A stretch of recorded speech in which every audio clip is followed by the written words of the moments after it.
Hey there, this is Derek Murphy. This is going to be a super quick video, hopefully, about how to present thoughts in your fiction. This is something I see a lot, especially in middle grade or young adult novels, but also sometimes adult fiction where authors aren't really sure how to include thoughts. Generally, the given rule is thoughts should be in italics when you're formatting, so don't use quotes because those are for speech or spoken out loud. You don't want to give the impression your character is just talking to themselves because it's not really very realistic.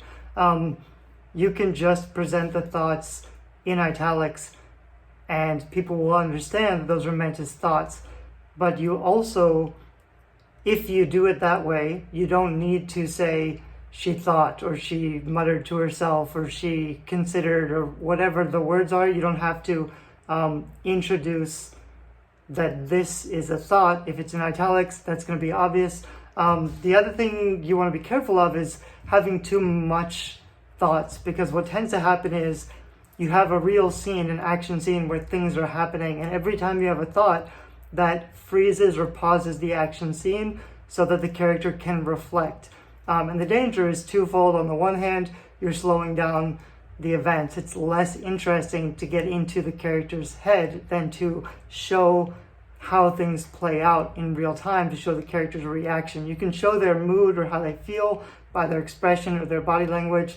And when you have a character think through what's happening, it tends to get repetitive really quickly, especially if there are like multiple thoughts through one page. Like something happens and then the character's like, oh, I wonder why that happened.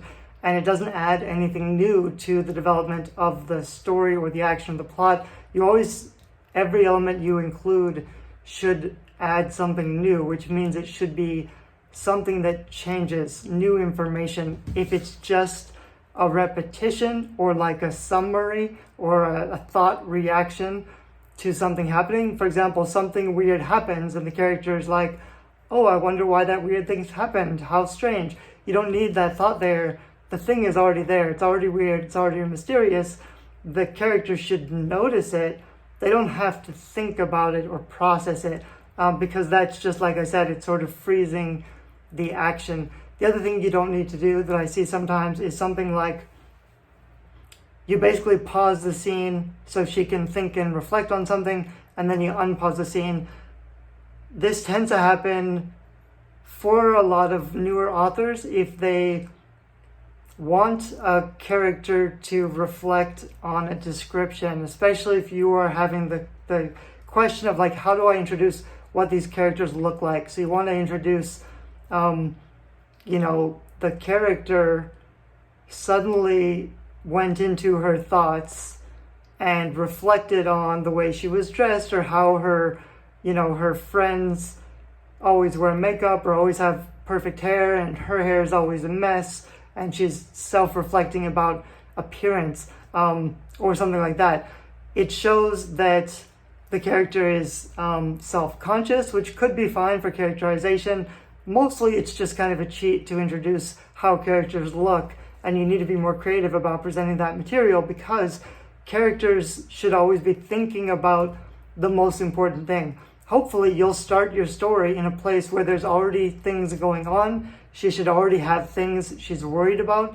The major worry in her life shouldn't just be, how do I look today? Or I'm so insecure about my appearance compared to my friends or whatever, because it means there's nothing else happening in her story. There's nothing else interesting or unique, nothing else that she wants. The biggest worry or challenge, it's fine, like if the first character, nothing has happened yet, but even so, there are better ways to introduce your character's personality than having her self-reflect on her appearance, which is what a lot of authors do in the first chapter. The other thing is like looking into a mirror, which is also not a good way to introduce the appearance. But you want to be careful about like stop time, she thought about something, and then start time again, like she went into her head and everything froze, then she came out of her head and started interacting again. That's frozen time. You want to avoid that.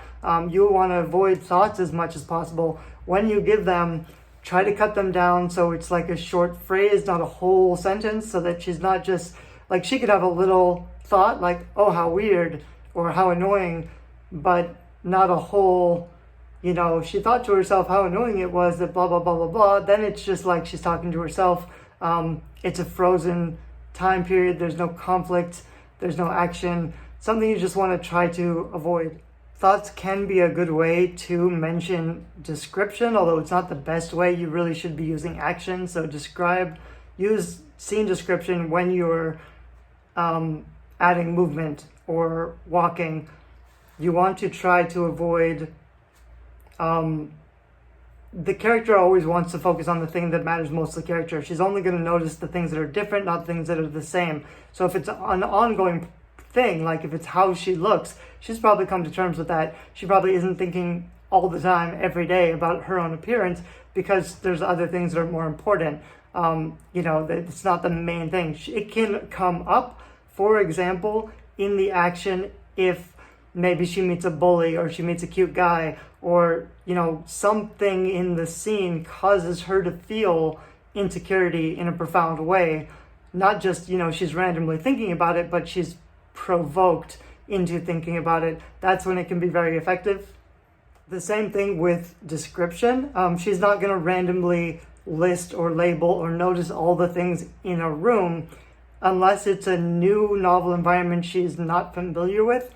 And even then with description, you want to focus on the differences. So you don't want to say like it was a stereotypical school library, just like every school library, because it's not specific. You want to focus on what makes your scene different and unique by saying it was a school library, we have our picture, but then focusing on the unique elements that stand out, that don't belong there, that make things, that seem out of place. That's what she's going to notice and comment on. People will also often use thoughts to introduce backstory. So the character is randomly remembering a thing, or remembering a backstory flashback, or that one time when something happened, which is never really a good idea. It's hard to introduce backstory in the right way. I have other videos talking a lot about how to do backstory, because it's the main thing a lot of authors screw up, especially in the first chapter. But there always has to be a provocation for a particular thought. It can't just be random musings to yourself, because then it just shows that the character, there's no conflict in the scene. There's nothing they have to get done. There's nowhere they have to go or be. There's no suspense or intrigue or mystery. It's just the character is so bored that she's reflecting on her life and history and remembering childhood incidents unprompted. That's what you want to try to avoid. Whenever possible, try to reduce the thoughts that you have. I do use them. I use them quite a lot, but just not too many. A few italic passages that show how my protagonist is thinking or feeling that's not present in the text. If it has to be there as a thought, it's because it's not present in the scene, and you can't show it with action. When you can, show it in body language, show it in action, and focus on her mood and her feelings, not just words like she's just talking to herself. I don't think that's as common as people think it is. I think it's just kind of an easy writing crutch a lot of authors use because they don't know what else to do. And they just use thought to kind of fill the space, where you're always in danger of either repeating stuff that's already there in the scene. It's already there. She doesn't have to repeat it by reflecting on it or thinking it through. And it really slows down the natural action. If there's something she has to respond to, she's going to respond in word or deed, somehow, unless it's just something she can't say. Maybe she has very strong opinions, so there's something she wants to say out loud, but she won't. So like under her breath or to herself, she's like, well, screw you, or screw that guy, or whatever, or as if you've never had to work a day in your life. How would you know what I'm going through? It's something she can respond in her thought because she can't say it out loud because it's too strong.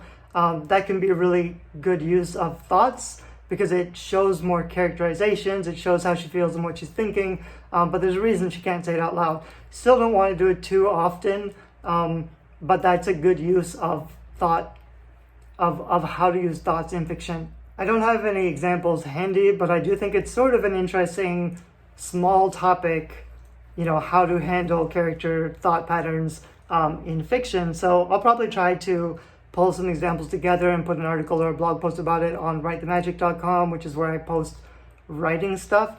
If I do that, I'll put a link below the video, but I just want to put this kind of quick video up in case people are wondering about how to do this effectively. Thanks, bye-bye.